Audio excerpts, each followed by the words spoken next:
পল্লী চিকিৎসক ভাইয়েরা, আসসালামু আলাইকুম। আসলে পল্লী চিকিৎসক যেটা হায়দার বলল, এটা আমাদেরই শহীদ প্রেসিডেন্ট জিয়া রহমানের সৃষ্টি ছিল। তো বহুদিন যেহেতু আমরা ক্ষমতায় ছিলাম না, আমরা হয়তো এটার আর্ট ডেভেলপমেন্ট বা এটার আমরা কোনো উন্নয়ন সম্বন্ধে বা এটার অগ্রগতি সম্বন্ধে আমরা কিন্তু একটা খুব খোঁজ রাখতে পারি নাই। আর আপনারাও সবাই ডাক্তার মানুষ, সবাই খুব ব্যস্ত থাকেন। আর ব্যস্ততা এটা নিজে ইচ্ছা করলে হয় না, মানুষই আপনাদেরকে ব্যস্ত রাখে। যখন তখন আপনাদেরকে ডাকে, যখন তখন আপনাদেরকে সাড়া দিতে হয়। সেই জন্য আমাদের সাথে আগে খুব একটা ইন্টারাকশন হয় নাই আপনাদের সাথে। তো আসলেই আমি কিন্তু আপনাদের সমস্ত প্রবলেমগুলো জানি না, তবে এমনি আমাদের সভাপতি হিসেবে, তারপরে দলের জেনারেল সেক্রেটারি থেকে আরম্ভ করে অনেককে আমি দেখতেছি যে আমাদের দলের লোকরাই এখানে। তো যাই হোক, এটা আবার এখন আবার হয়ে গেল যে আমাদের দলেরই এই পল্লী চিকিৎসক একটা ইউনিট হয়ে গেল। তো আমরা খুবই আনন্দিত যে আপনারা একটা ইউনিট হিসেবে থাকলে আমাদের হাতটা একটু শক্তিশালী হবে ইনশাআল্লাহ। তো এটাতে আমরা খুবই খুশি।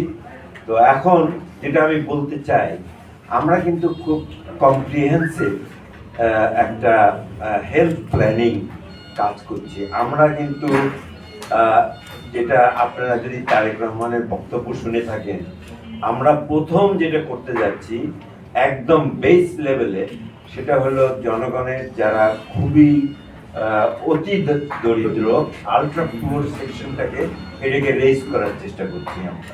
এটা হবে আমাদের ফার্স্ট কাজ। দ্বিতীয়ই কাজ হবে মেডিকেল।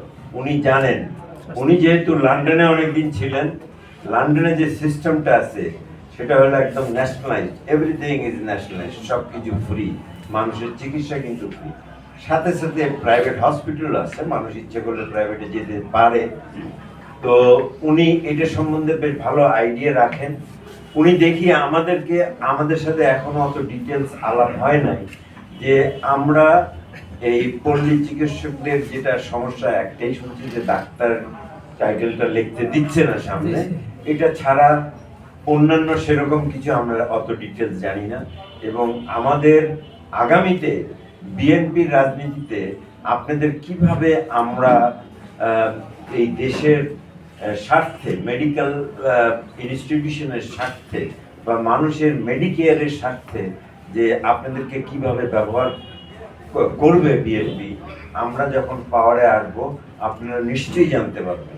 আর আমি বিশেষ করে, যেহেতু আমার অত নলেজ নাই এই ব্যাপারে, তো আমি আশা করি আমাদের এখন যে নতুন কমিটি হলো, আপনারা আমাকে সবসময় এই ব্যাপারে আমাকে মানে একটু আপডেট করবেন যে আপনাদের কি অবস্থা হচ্ছে, কি না হচ্ছে, আপনারা কি চান।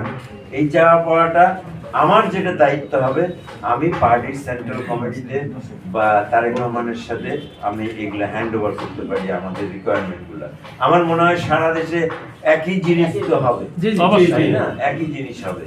তো আমাদের কি সারা দেশের একটা ওরকম অ্যাসোসিয়েশন আছে? আছে না? আমরা যে একটা মিটিং করলাম ওই যে ইয়েতে, সেটা কি ছিল?